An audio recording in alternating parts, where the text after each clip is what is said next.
Hola chiquillos, ¿cómo están? En este video les voy a explicar un poco el contenido del cuadernillo número 1, específicamente las clases 3 y 4, que son las clases del inicio de la unidad 1, que se llama la Edad Moderna. Para eso tenemos que recordar lo que vimos el año pasado. Nosotros el año pasado vimos la Edad Media, que va del siglo V al siglo XV. Es una de las etapas más largas de la historia y en la cual se suceden muchos cambios que le llamamos la Edad Media. Y lo que nos toca ver ahora es la Edad Moderna, que parte en el siglo XV y termina en el siglo XVIII. ¿Qué es lo importante de aquí? Ustedes saben que en la historia ningún hecho ocurre de un día para otro, sino que se va gestando de a poquito. ¿Y qué ocurre acá? Que el siglo XV se transforma en un siglo de transición. ¿Qué significa? Que en este siglo se produce una serie de cosas que cambian y otras que continúan. Lo que en historia se le llama continuidad y cambio. Es decir, cosas que continúan de la Edad Media, pero cosas que cambian para pasar a la Edad Moderna. ¿Ya? Entonces, ubicándonos, el hecho histórico que vamos a estudiar en esta unidad es la Edad Moderna.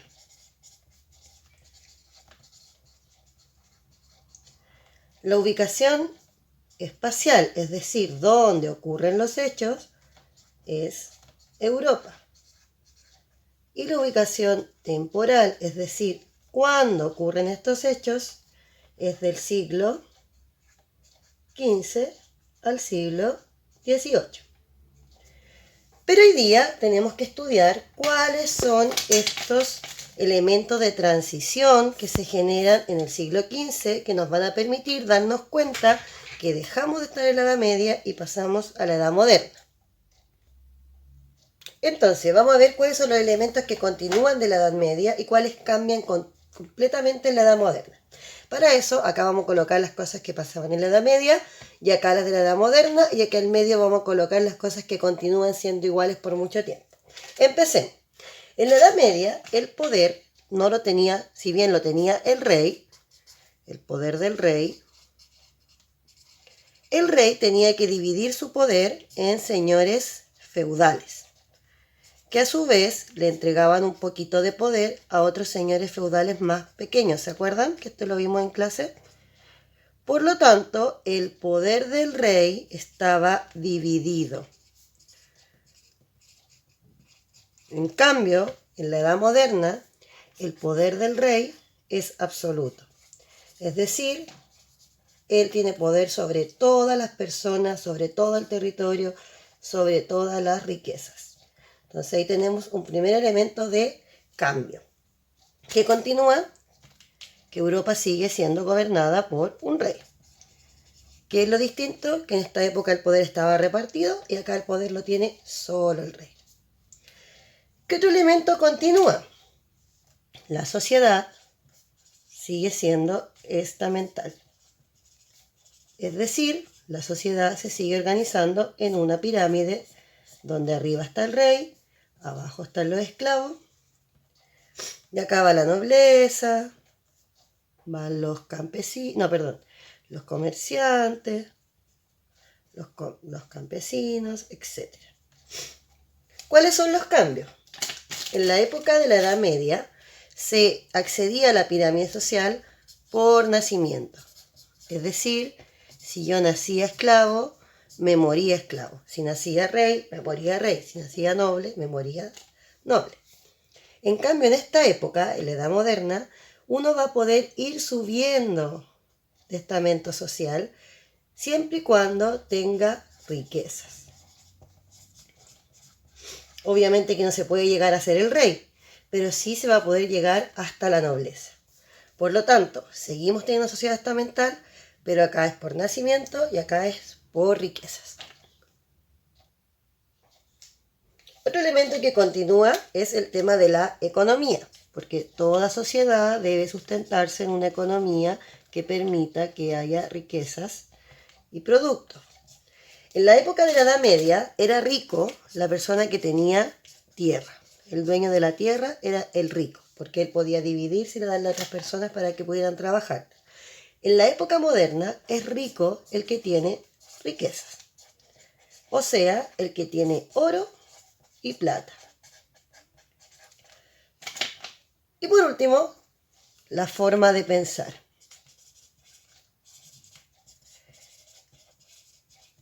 En esta época la gente va a seguir creyendo en Dios, pero ya no como en la Edad Media.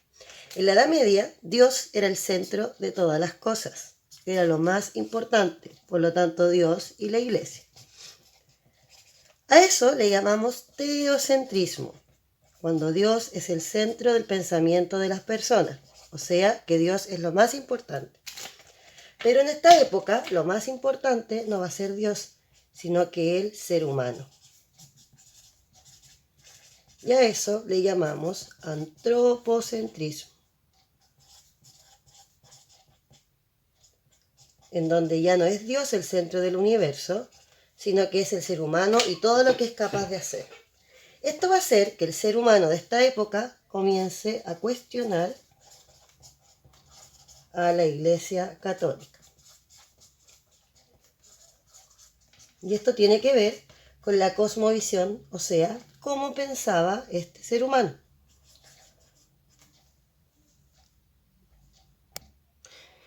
Entonces, para poder entender todos estos cambios que se produjeron en el siglo XV entre la Edad Media y la Edad Moderna, hay que entender cómo pensaba el ser humano de la época, es decir, cuál era su cosmovisión, o sea, cómo él veía el mundo.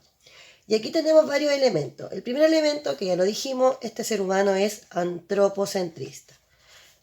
Es decir, él cree que el ser humano es lo más importante del universo, que él es capaz de todo lo que se proponga. Por lo tanto, el ser humano no tiene límites. También es humanista, porque cree que el ser humano es un elemento importante de la historia. También este ser humano va a ser renacentista. Y de ahí viene la idea del renacimiento.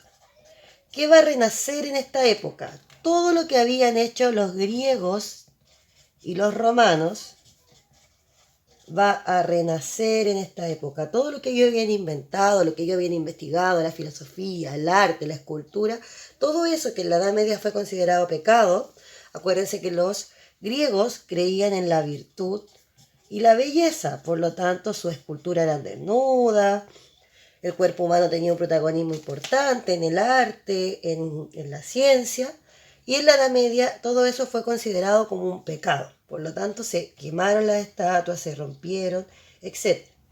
Pero en esta época va a renacer toda la cultura de los griegos y los romanos.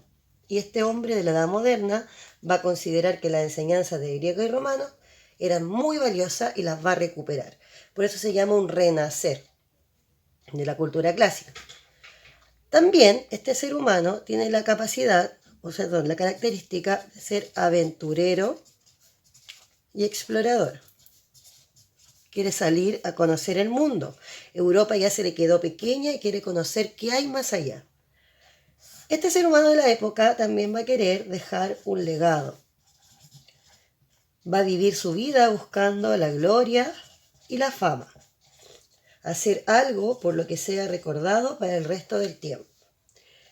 Y por último, este ser humano va a tener acceso a la tecnología, que no es como los computadores ni el internet, pero sí a la tecnología de la época. Es un ser humano que se dedica a investigar, a experimentar, etc.